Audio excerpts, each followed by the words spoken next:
Our next talk of the day not only asks, but seeks to answer the question, should we stop making podcasts? Once upon a time, podcasts were supposed to democratize the media. Now, they're either enlightening humanity or trying to convince us that the moon landing was filmed in a WeWork. This panel asks whether independent media is expanding critical thought or simply optimizing for outrage. Please give a warm round of applause to independent journalist and podcaster Michael Tracy, author and podcaster Brett Weinstein, filmmaker and activist Lauren Southern, and our moderator, the writer for Forbes, author, podcaster, and entrepreneur, John Coetzee.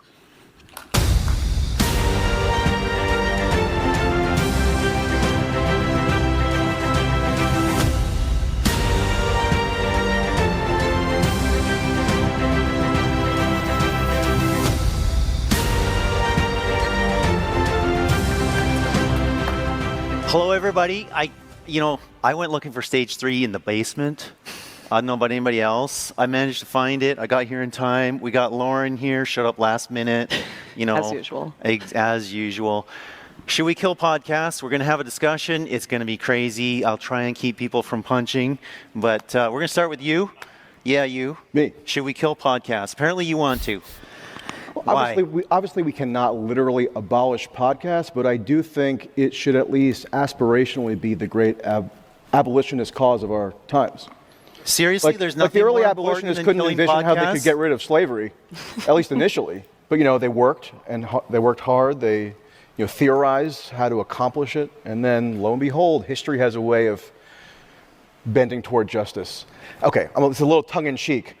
What the premise here, at least from my perspective, is that there is a very much needed critique to be made of the modern podcast ecosystem or the current media environment, because podcasts have pretty much supplanted traditional media in terms of overall influence, in terms of dictating political opinion and social mores. And go and look today, as I did this morning, at the top. Will you watch the Josiah versus Brad debate? Yeah, maybe after this, yeah. Podcast in the United States, according to Spotify, for news. Number 2 is the Tucker Carlson podcast, and he's joined by other noted nutbag luminaries such as Candace Owens in the news category. Not in the entertainment category, not in the garbage hallucinatory category, in the news category. And so I think that calls for a bit of a thoroughgoing structural critique. Brett was a guest on the Tucker Carlson podcast, recently got millions and millions of views. It's incredibly lucrative. All the incentives militate toward huge profits from this current ethos that prevails in the podcast sector. And you have Brett, who I have no animosity toward, but I was listening to it. I don't actually, I shouldn't even say this. I was gonna say, I don't think I align with Michael Tracy most of the time for his politics, but actually I don't know that. Maybe I do. But I do appreciate that Michael Tracy is his own independent, unique person. All right? I appreciate that about him, and I will always appreciate that about him. One thing that never, ever, ever gets called out, ever, on any of these podcast spaces, they always talk about the perverse incentives of the mainstream media and the corporate donors and all this other bullshit. They never talk about the millions or tens of millions of dollars that they all make being anti-corporation, anti-mainstream media, anti-establishment people. They never talk about that ever. So thank you for bringing that up. And he's going on and on about how there's a hidden Epstein power structure that somehow it may or may not have compelled Trump to go to war with Iran, et cetera, et cetera. To try to adjudicate this here. Well, I'm giving an example of I'm supporting my thesis. Right, but that seems a bit unfair. Okay, well, let me just finish my opening remarks and you can respond however you see fit. And so I thought, okay, maybe I'll investigate a little bit more about Brett's perspective on this Epstein issue, since he says it's the most central issue facing our society today. It gets to the very core of our entire democratic system. So he's on another podcast a few weeks earlier with this guy, Chris Jones, over 1 million followers on YouTube alone. And Chris Jones introduces the topic by saying, shouldn't we have riots in the streets right now over Jeffrey Epstein because all these files show that they were trafficking and eating children. And Brett just sits there and nods in affirmation. So there are Michael, you've had your opening statement. Thank you very much. We'll cut you off right there. Brett, chance to respond, and then we'll go to Lauren. Yeah, I don't know exactly why I should need to respond. I was asked or you can have your own opening statement. I was asked to join a conversation about whether we should end all podcasts, and I believe... Oh, where is it? Where's the thing? Hold on, fuck. Point to the board.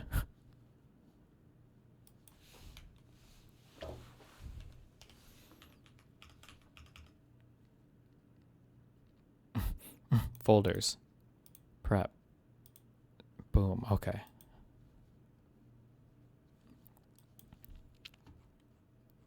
My conversations? That's in here, right? Fuck. Wait. Shh. Take a deep breath. the Weinsteins, all of the intellectual dark web people, and everybody even loosely associated with that term are exclusively here for same team convos or maybe friendly conversations. Although I would call them fake friendly conversations, where they're pretending they have some like substantive disagreements, but they're trying to come together and say they have more in common than separate from each other, or more in common than different from each other. But it's not really. It's usually over bullshit that they don't even really disagree on that much, or they don't even matter. But he thought he was signing up for one of these two things. Michael Tracy is always in fight mode, which I appreciate. Everybody that calls us part of the intellectual dark web is exclusively looking to be platformed on friendly convos with no critical pushback. Although, as I said earlier in our whole earlier drama debacle, that's basically all the media these days. That is a candidate for being one of the 5 worst ideas ever.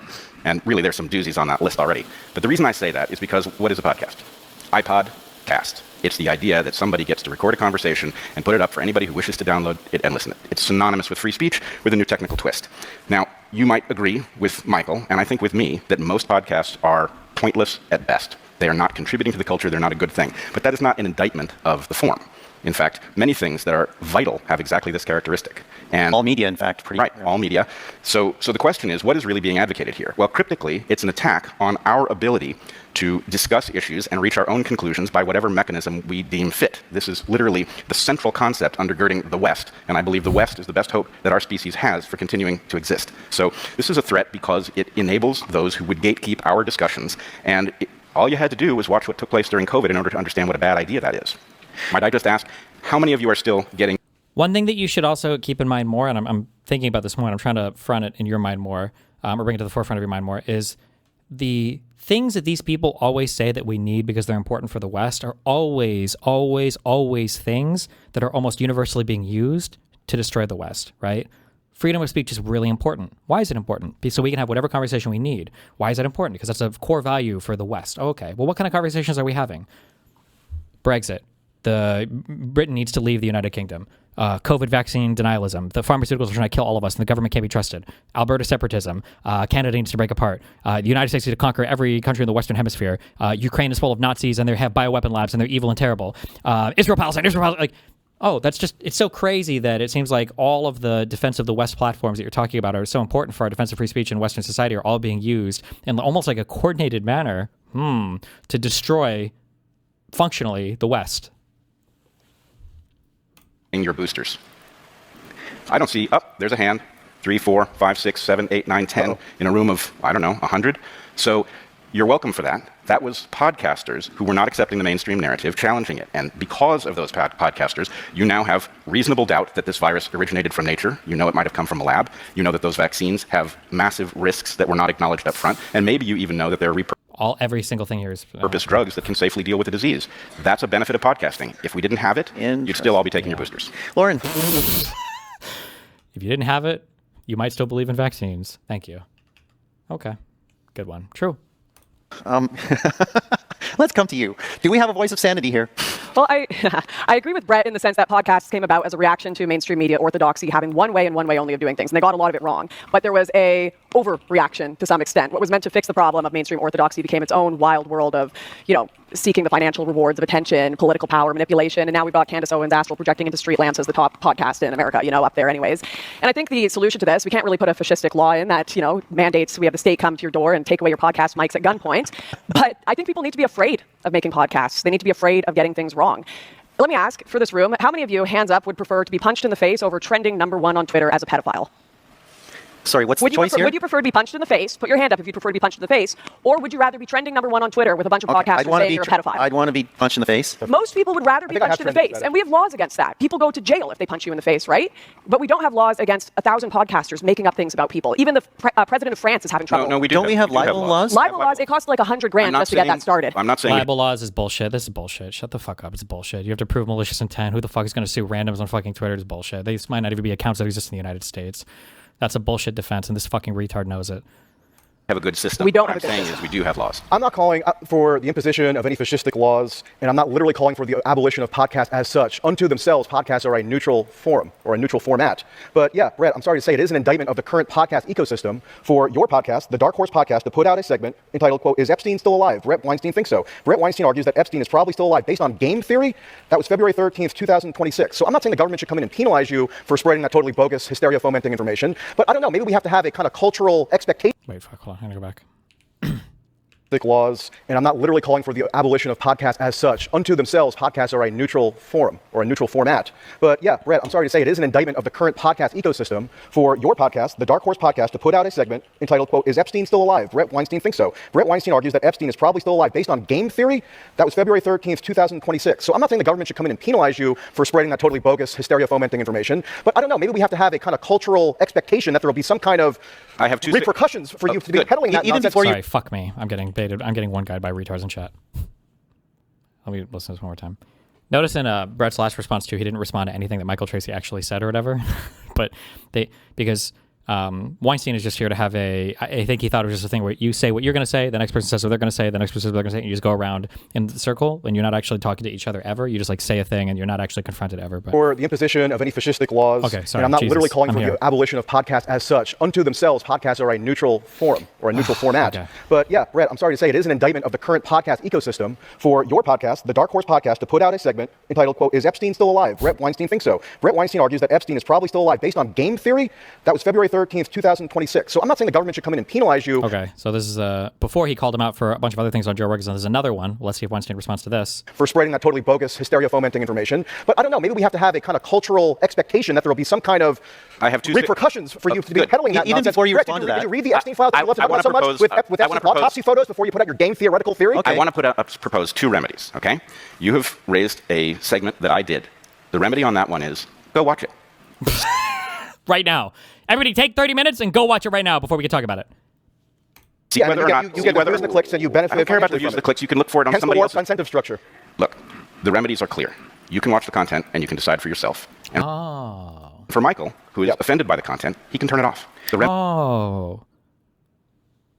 So either watch it and fall into the black hole of retardation, or just don't engage and don't confront the people that engage with it and just go off into your own black hole. Oh. What a marketplace of ideas we have right here, by the way, guys. Nice. remedy already exists. We don't need anything beyond that. So there's truth in what you say, but there's also, from Michael's point of view, I mean, any media has that problem, right?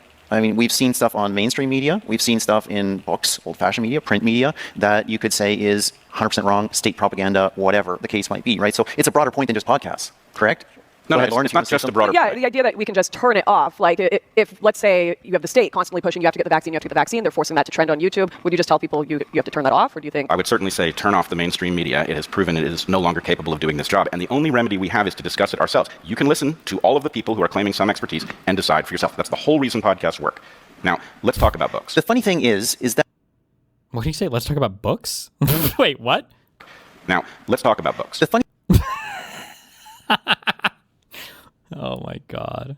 thing is that perspective is said quite frequently, but we I'm curious. I'm just curious because fucking why the fuck not? Can somebody link me the podcast where he's talking about Epstein maybe still being alive at the timestamp that they're talking about? I'm curious. know from Nazi propaganda times that the amount that people actually tend to believe in a particular thing is very correlated, not with whether it's true, but how many times they've heard it. And the remedy And is that's what? a challenge. And the remedy is what? Having CNN blaring nonsense about COVID in every airport and having people digest That's it an en masse interesting is a problem. perspective. I mean, there's different meanings. You said mass media like it's one thing. I want to go back to your point about books, okay? Do the same analysis Michael has done with podcasts and do it with books. And you know what you're going to find? You're going to find most books are not contributing to the culture, but Michael is not going to advocate for getting rid of the form. What's more, Nobody reads anymore. Podcasts get everybody illiterate. Michael is not going to take responsibility for the fact that among those books, you're going to find the Communist Manifesto, a book which has resulted in the death of 60 to 100 million people. So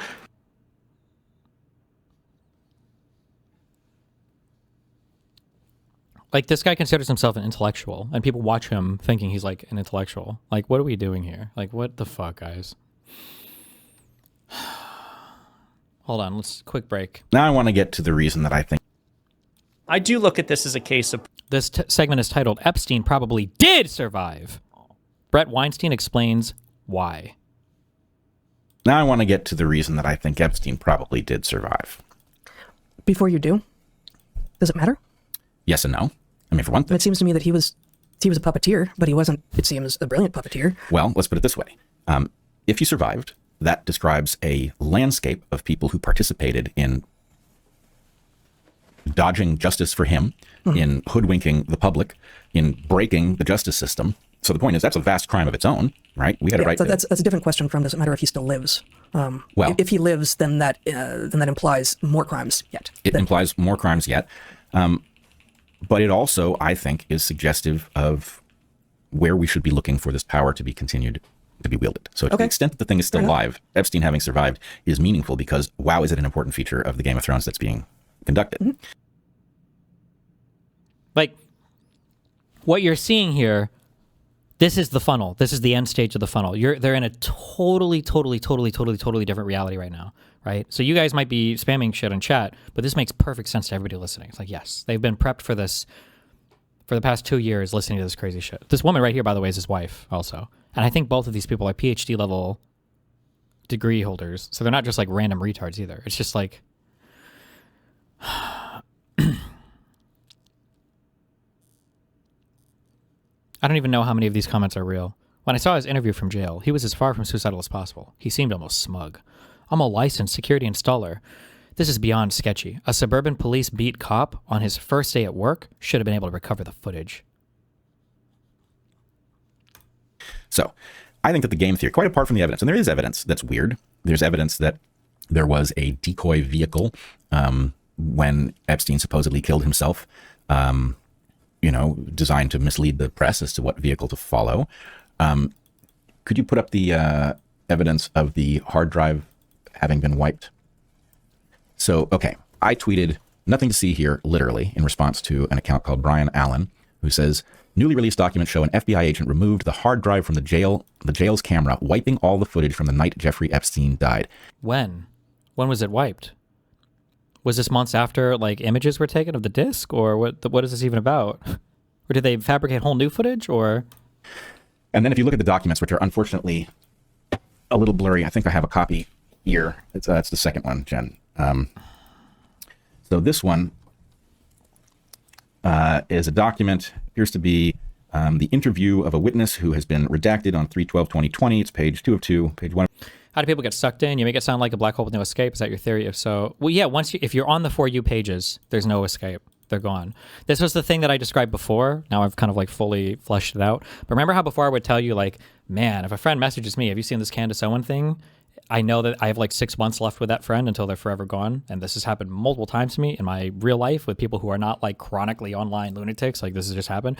Now I understand the reason why is because once they're getting that in their feed and they didn't go out and seek it out, if they continue to scroll on the infinite feeds, they're just being presented more and more and more and more and more and more and more and more and more of that stuff. I can try to correct on one or two things, but I'm just one voice against the thousands that they're getting, shoved into their infinity scrolls. And it's impossible. It's impossible for them to, unless you cut off access. You have to cut off access from those scrolls. But I mean, obviously that's the whole thing, yeah. 1 of 2 is also included here. It says, told to start working on the system, then Redacted started removing the bad drives in order to rebuild the DVR. Redacted advised that an FBI agent was the one who pulled out the DVR. Redacted also advised that he knew that by replacing both hard drives, the system would be wiped, and that he had advised personnel at MCC of that. MCC is the correctional facility where Epstein was? Yeah. So there is evidence.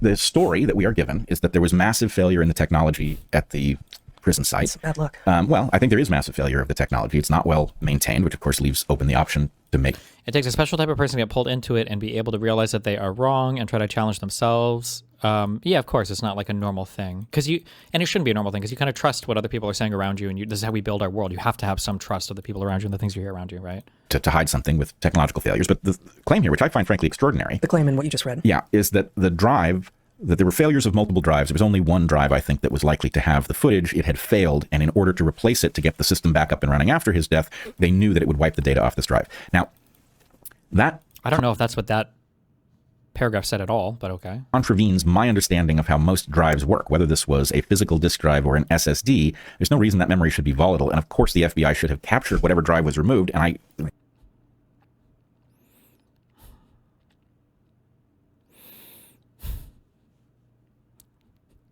True.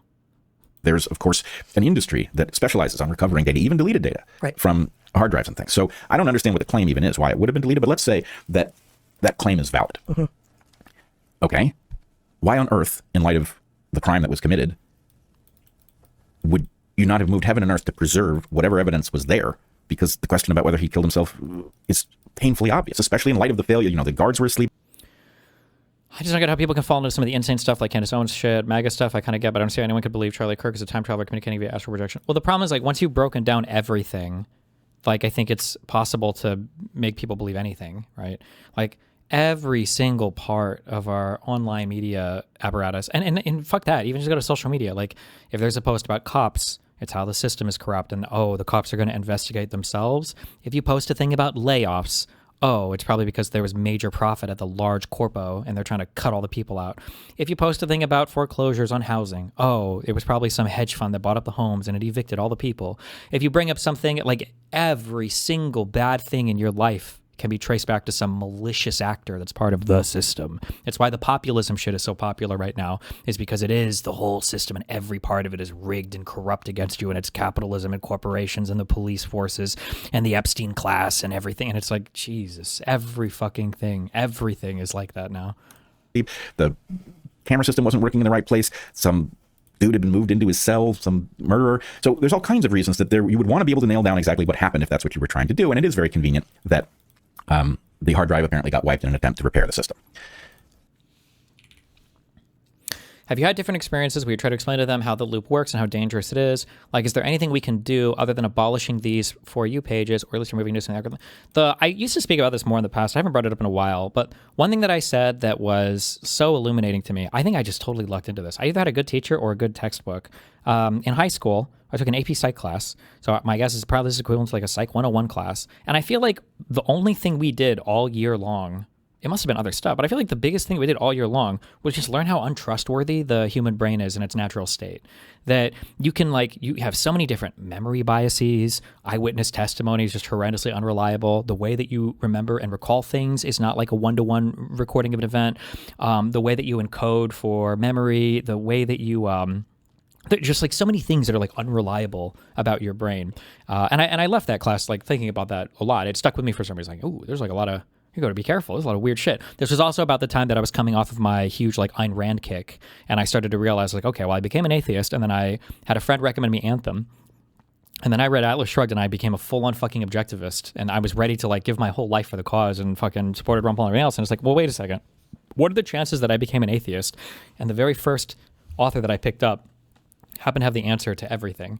Okay, fuck, I'm probably just an impressionable young fucking retard. That's more likely than not that's what's happened, rather than I just stumbled upon the author who's correct about everything, right? But our brain in our normal state is just not always the most trustworthy, unbiased deliverer of information, and there's a lot of ways that it can be manipulated. But most people don't think about that. Most people feel like they're pretty well in control of what they think and what they see, and they can audit their own information. So when you start to present to somebody like, hey, you might be part of some like wacko fucking media ecosystem, like you're asking that person to accept as a premise that their mind could be totally wrong in evaluating every part of their reality almost. It's the equivalent of telling somebody like, listen, I just wanted to chat with you. I understand that you've been religious, but like, I think God is not real, bro. That's like, you're about to rewrite my whole reality. Like that's a very, very, very, very, very tough call to make. And I don't even know if we have, I don't even know if we have anything, like there's just nothing comparable to the internet shit these days, I don't think. Because it's just so much. It's so much bombardment with information, with people controlling the top of that funnel. Guards were asleep. The camera system wasn't working in the right place. Some dude had been moved into his cell, some murderer. So there's all kinds of reasons that you would want to be able to nail down exactly what happened if that's what you were trying to do. And it is very convenient that the hard drive apparently got wiped in an attempt to repair the system, if that happened. Okay, but I don't think any of the evidence we have so far is more than suggestive. And some of it, I think, turns out to be garbage. So there was a brief flurry of excitement over the fact that Epstein appears to have had a Fortnite account, a video game, that continued to be active after his death. Fortnite put out a press release in which they said that some other account had changed their name to look like Jeffrey Epstein's account as a prank or whatever. Hilarious.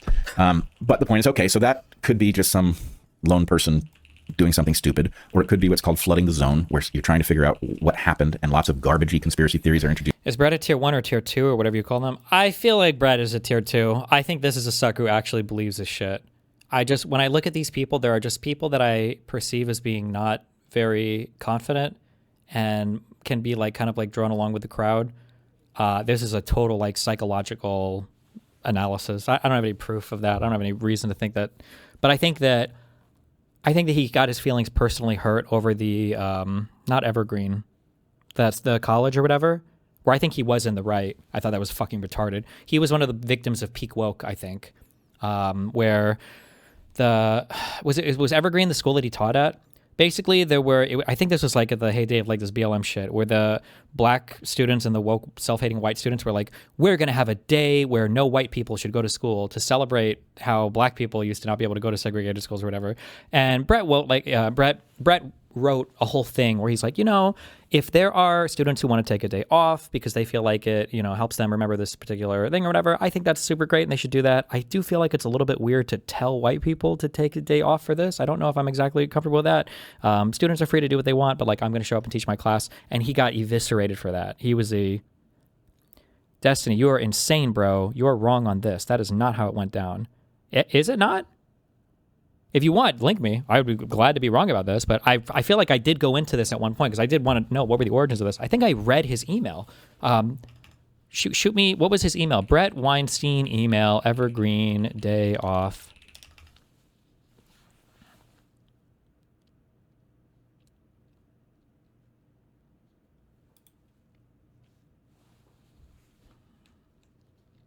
From Brett Weinstein. Dear Rashida.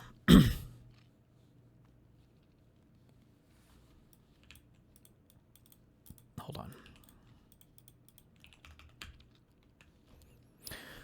When you first described the new structure for day of absence / day of presence at a past faculty meeting where no room was left for questions, I thought I must have misunderstood what you said.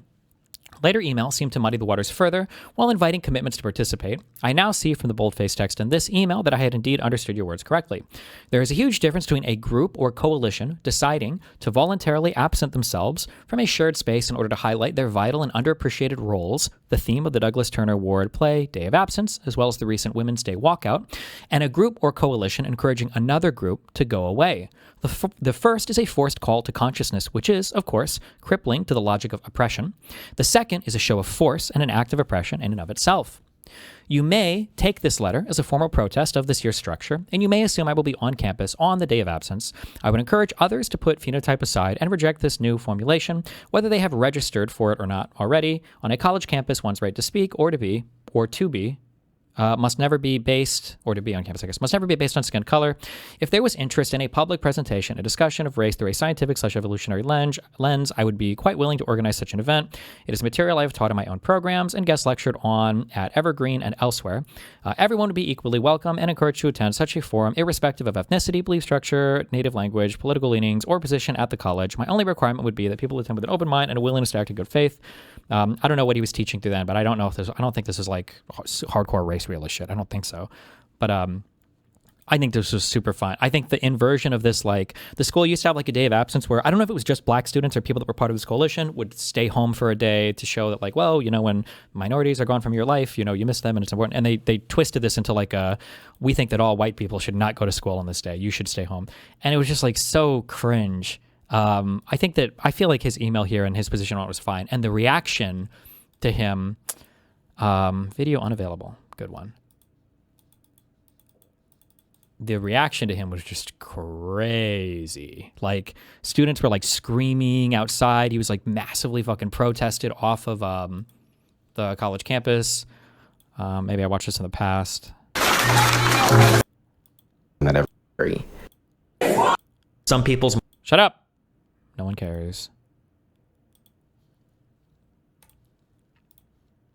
Good one. Good one. Good one. Good one. Good one. Gisticle and Esports Batman are cutting off my direct connection to YouTube. I can prove this. I have Discord logs of them talking about it. I disagree with other folks on this campus about the way there, okay? But I'm not an unreasonable person. I'm not uninterested. I'm not uninformed about history. I know the implications of these things. I have arrived where I've arrived from a different route. I've arrived there through academic study. I know why racism happens. We live racism. We don't have to study it to understand it. We live it. And the issue is you think scientific proof everything. What about all the racist scientific proof they have about black people?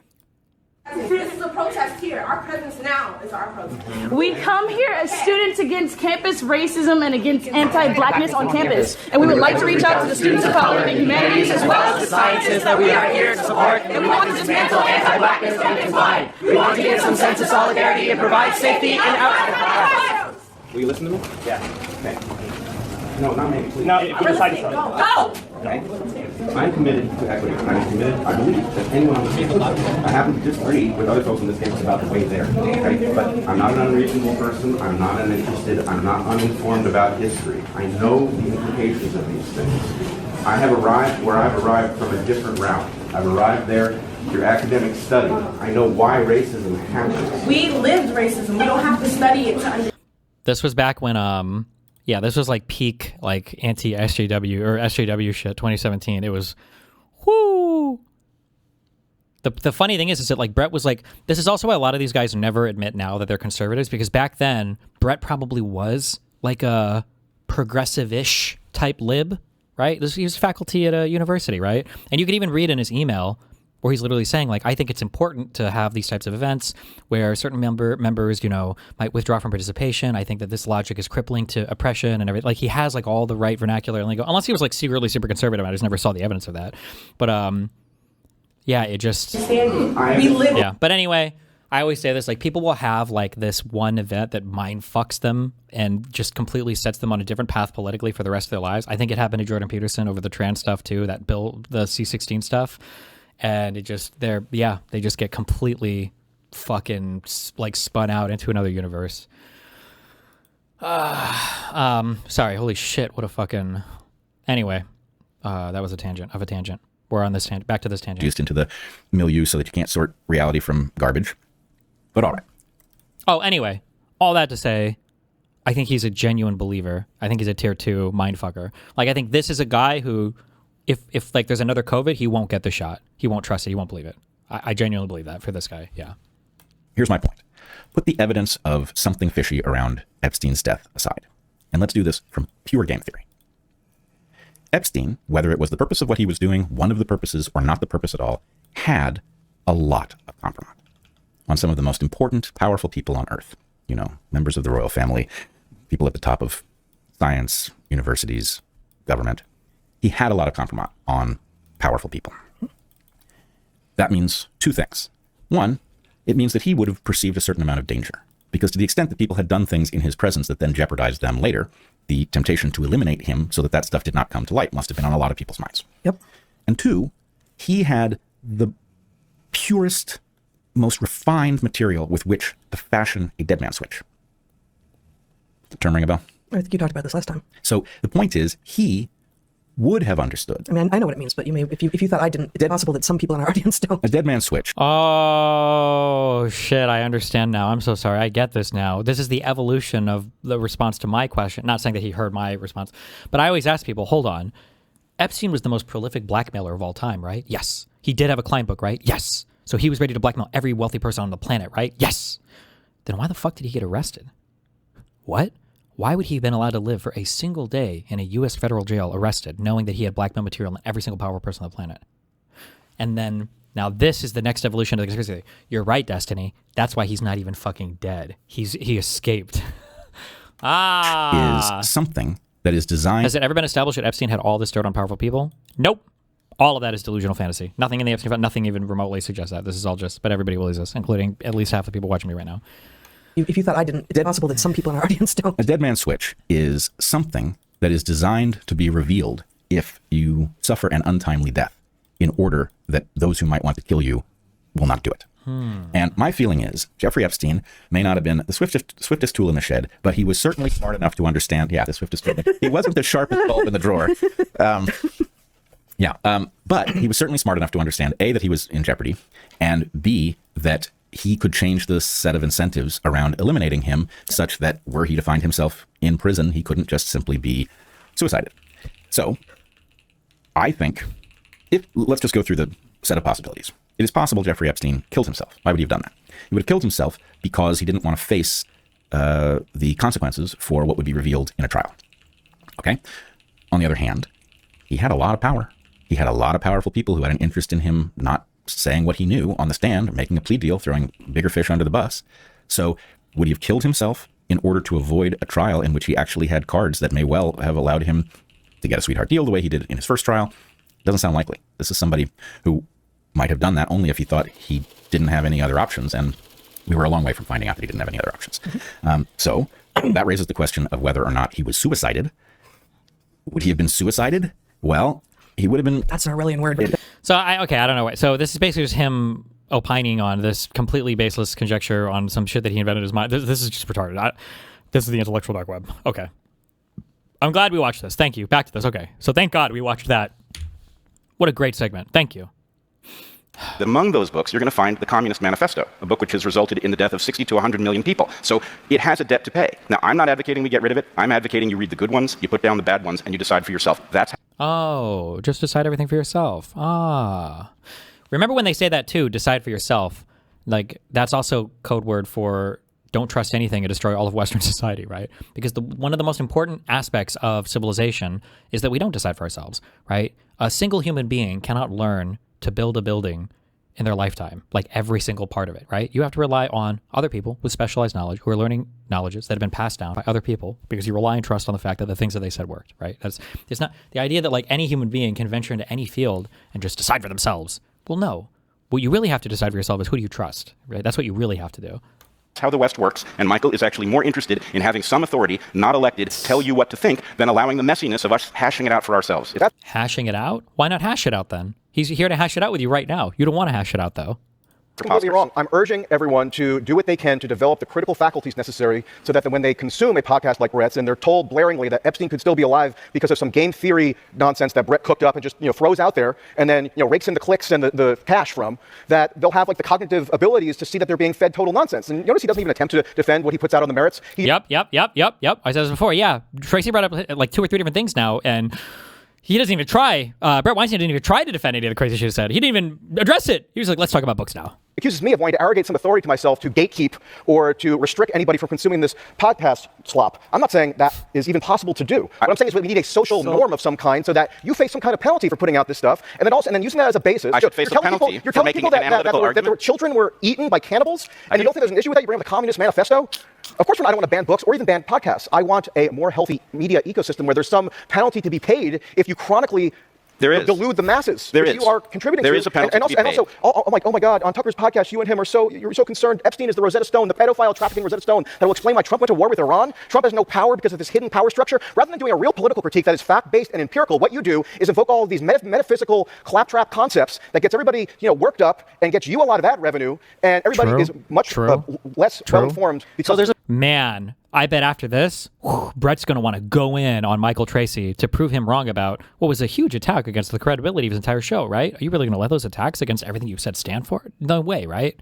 No way. Worked up and gets you a lot of ad revenue, and everybody is much less well-informed. Because there's a proceeding. Not to ban books or any other kind of character. Hold on.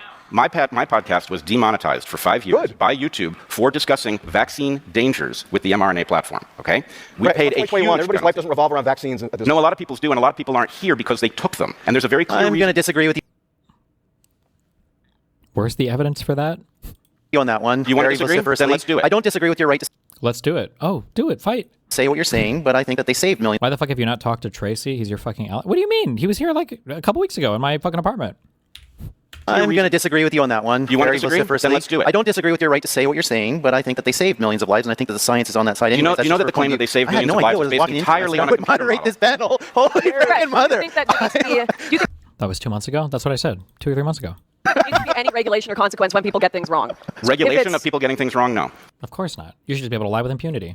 If it harms others. There is a consequence. There is a consequence. Your podcast will be less popular. So I have been in media for a decade, and I have tried to pursue defamation cases, and it's always $100,000 just to begin the process. Right. If you're an average person that's getting slandered, getting lied about in the media, they're getting things wrong, these processes, especially in America, the defamation process is near impossible. Okay, we're going to give Lauren the floor a little longer because you guys have talked a lot, and also she seems to make some sense. Second, have I made no sense? You have made some sense, but you were also very vitriolic, which sometimes... This is one of the most cancerous things that has happened to all of the discourse. The worst person...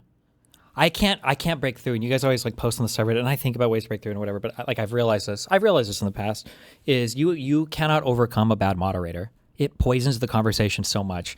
People like this, I don't even know if he's aware of it, do so much more damage to the discourse than anything else, right? Like I think that Lauren, I think that everything she said here has actually been pretty on point. I would agree with all of it. But him saying that Lauren is the only one here making sense and these two aren't because they're mean, because they're talking loudly. Because Michael Tracy's trying to be confrontational, it is so fucking cancerous. It is such fucking AIDS cancer when people do shit like this. Like, it's speech. We should be able to shout at each other. We should be able to scream at each other. We should be able to have disagreements and hash it out, as you say. But this whole like, well, you guys are just being vitriolic. He's being vitriolic because he called him out on lying about some things on his podcast? There weren't even personal attacks in here. What, like... Second... Have I made no sense? You have made some sense, but you were also very... vitriolic, which sometimes detracts so. from it. Okay. Lauren's going to have the floor, please. Lauren, what is your solution here? Because, like, it is true that many harmful and wrong things go on many different forms of media. It's also true that many of us will have different ideas about which ones are wrong and which ones are harmful. It's also true that... This is like this is the propaganda model 101, is to make it so that everything is the same as everything else, right?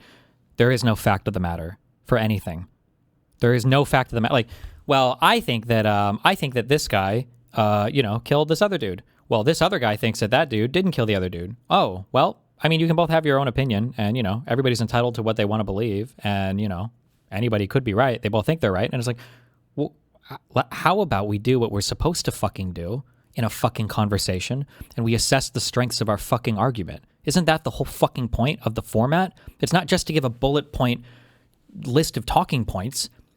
It's supposed to be that we go back and forth on the credibility of our statements to figure out who's correct. Why are we pretending like it is? And people, these guys, the talkers, the podcasters, they love to live in the ambiguity of fact and the idea that, like, well, you say that you want to censor everybody that's telling people to fuck their own dicks down their throats, and I say that people might disagree over who's telling you to do that. So really, we can't have any argument about this whatsoever, and it's all bullshit and it's all moot, and there's no way that we can ever know. It's like, well, there's no fact of the matter whatsoever.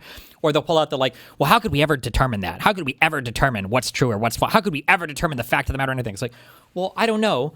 How do we determine like what's true or false in literally anything? Have you ever had a disagreement with a friend before? Do you guys ever determine who's right or wrong?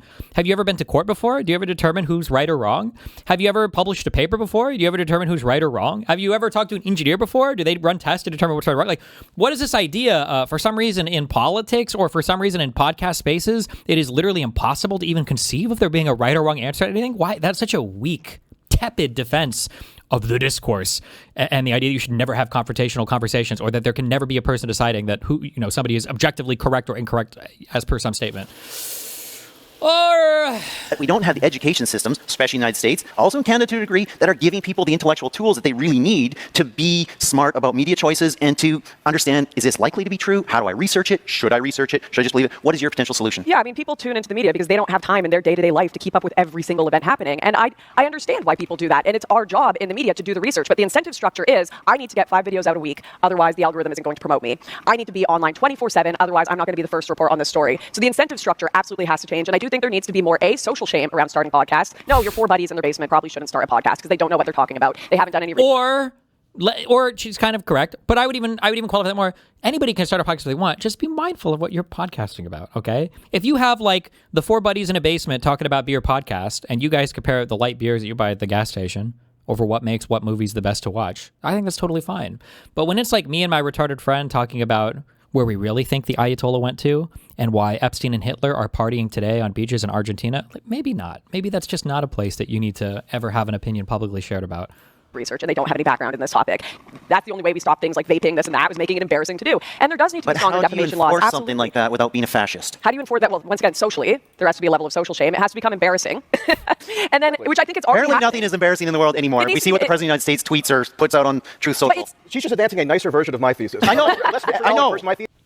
Somebody in YouTube chat, General So X2H. He didn't say there is no fact. His point is when something becomes a partisan issue, simple debate doesn't ensure the truth prevails. Yeah, but the issue is every single thing now is a partisan debate. Things that were never considered partisan before are now partisan debates, right? Like, some of you guys might be younger. I don't mean this to say that I don't mean this to say that. Oh, based.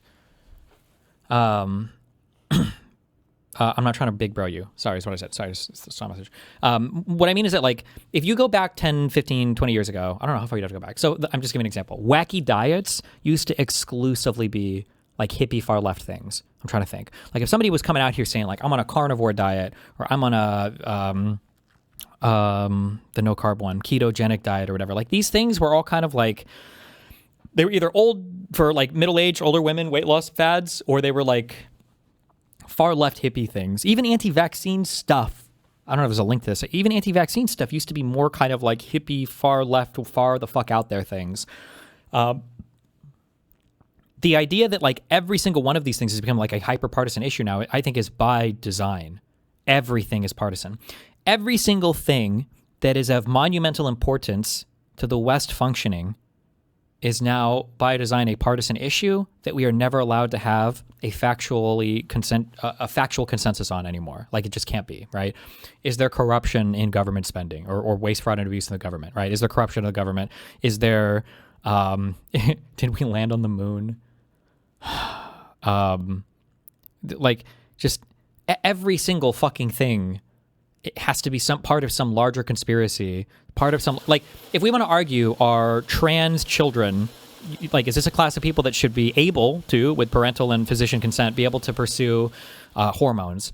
Well, we can't actually consider the research. What we have to really consider is the fact that big gay and the left might be using this through the attack vector of drag queens, to transify all of your children I don't even know what for. I don't even know what the fuck the reason was for. Just to fuck with you, I guess. The deep state was evil and they had nothing else better to do that day but to fuck with you by transing your kid. I don't even know. Like every single fucking thing now is a partisan issue that's beyond factual analysis and has to be debated in the marketplace of ideas. And by debated in the marketplace of ideas, I mean platformed on Joe Rogan and all of his loser flunky comedian wannabe spin-off shows where nobody actually is confronted or critically challenged on any of these things ever. Thesis, yes. I'm sorry, there should be some social I'm Canadian and it's good to be nice. Not a legal repercussion, not Trump coming in and throwing you in a prison cell, but some kind of social repercussion for putting out a segment on March 28th, 2026. Okay, on the second largest podcast in the United States. Make your comments a little more dark, general, dark warning Michael. to Trump. Michael, No, I mean, we're on stage with people who Yeah, like, if I was why would I say this? I have been Michael Tracy. I know this feeling. Make your comments more general. Why? I have a purveyor of misinformation right here. Why would I make my comments more general when I can just talk to him right here? He's literally right here. This is the guy right here. I understand. All right. But I don't want to bring up the pitchfork. Then I get to respond. So Brett, since you like alluding to it, because it really gets everybody enticed and enthralled and clicks on the video or downloads the podcast or tunes into the stream, why don't you just say straight up whether you think Donald J. Trump has been blackmailed by Jeffrey Epstein and or Israel, and that is why he went to war with Iran? Because you like just okay, let him answer that question. And then people let him answer that. Okay, Michael, let him answer that. Holy shit, somebody cut his mic, please. So spell it out. Michael, Brett, please answer the question. Mike. Thank you. I'm entertained. All right. Are you not entertained? Brett, briefly and without the vitriol would be nice. I did not sign up to be here on trial. So I'm going to respond as if this were a podcast. We're just having a discussion. Oh, my Now, Michael has God. advocated that there should be some penalty for being wrong. Okay. Now, my point would be, in science, and I am a scientist, I'm also a game theorist, so this is my specialty. In my world, the only arbiter of truth is not whether it's published in a journal, and it's not whether it's said by somebody with an advanced degree. It's whether it has predictive power. A model's value, its truth value, is built entirely based on whether it has predictive power. That is also the mechanism that should be functioning in the land of podcasts. You should listen to a podcast, and you should hear ideas advanced, and then you should see how they map onto the world that develops thereafter. It's a general. This is a slop. It's a slop response. When he says, "I'm going to pretend like I'm on a podcast," what he means is he wants to have this conversation. Yes, and. Same team conversations. You show up with both audiences understanding that you're both on the same team, and you'll mainly be there as a PR/bolster campaign for either the smaller or both parties.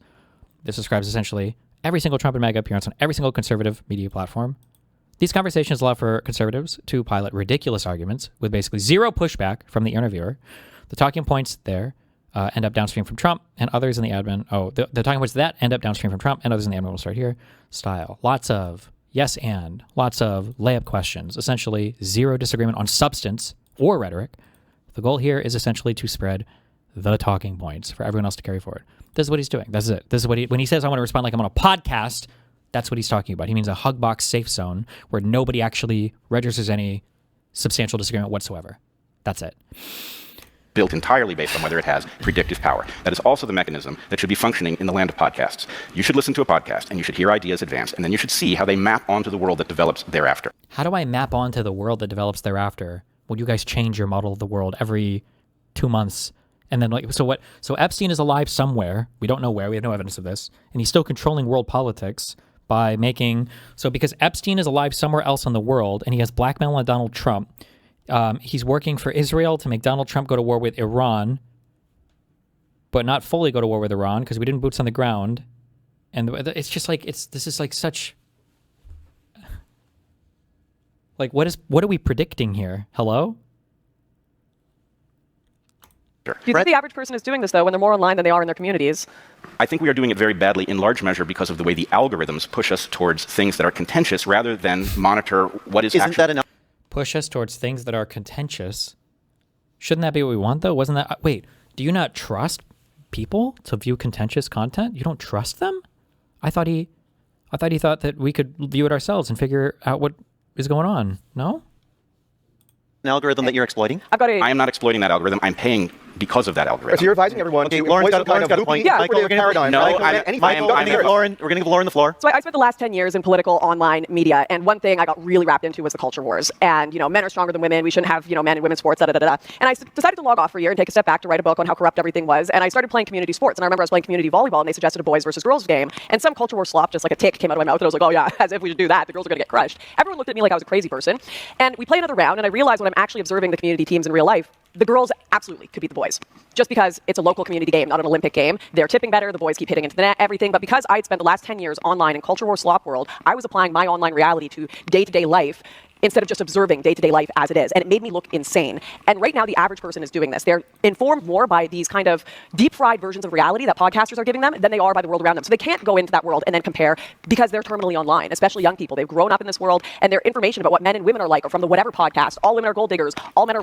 True, Osterwick. I don't know if you just made that statement up or if that comes from somewhere else. Unfalsifiable claims have infinite predictive power. True. Rapists, whatever they're giving them than they are by the world around them. So they can't go into that world and then compare because they're terminally online, especially young people. They've grown up in this world, and their information about what men and women are like are from the whatever podcast. All women are gold diggers. All men are rapists. Whatever it is, this is the message that is permeating. And there has to be some sort of social consequence for cooking our reality like this. Yes, Lauren, is that the average person? I sure hope it's not the average person. I agree with a lot of what you said. Not us. Maybe it's the average person who's terminally it's online. The average person who's terminally online, and that is increasing. As people cannot buy property, as there are no real avenues forward for success in the real world, we are logging online. The closest thing a young person is going to have to a home is a moderately sized meme page. Like that is, you're actually building something at least online. That's why we all went into video games when we were younger during the 2008 economic crisis. It's an escape. Okay, we have a minute left. Can you take 30 seconds of that, please? Yes. On my pod. How did Lauren get out of the gravitational pull? Because I debated her, obviously, and changed it. No, I'm just kidding. I think she has one was that she was a genuine believer early on. Right? That whole Mediterranean boat shit was not like a tier 2 LARPer. This was like a person, or no. I guess that would have been the tier 2 person. She was like a genuine believer in the cause, I would imagine. At 19 years old, going out on boats and shit is probably like a genuine believer.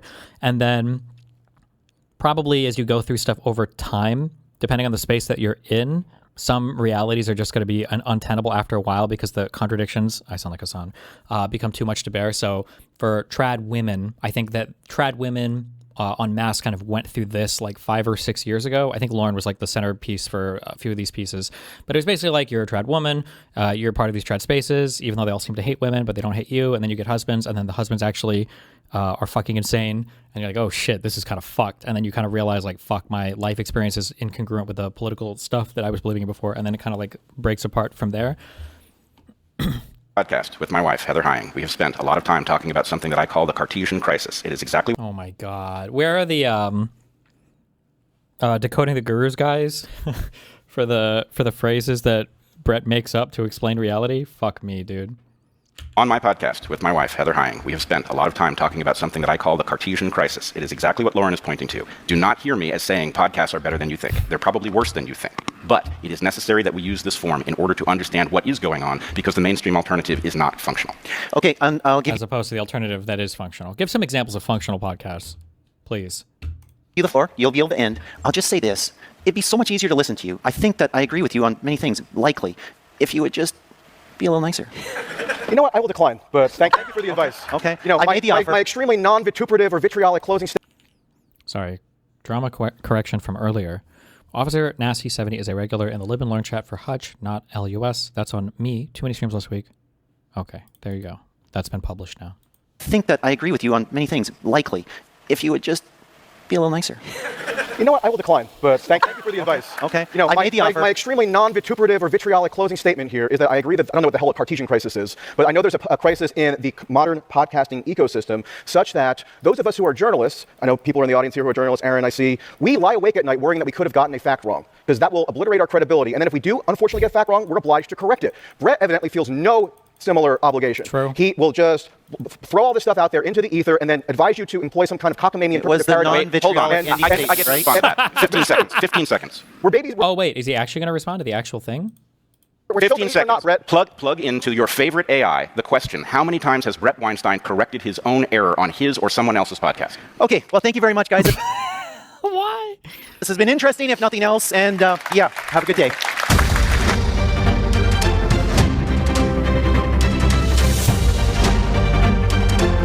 23 minutes.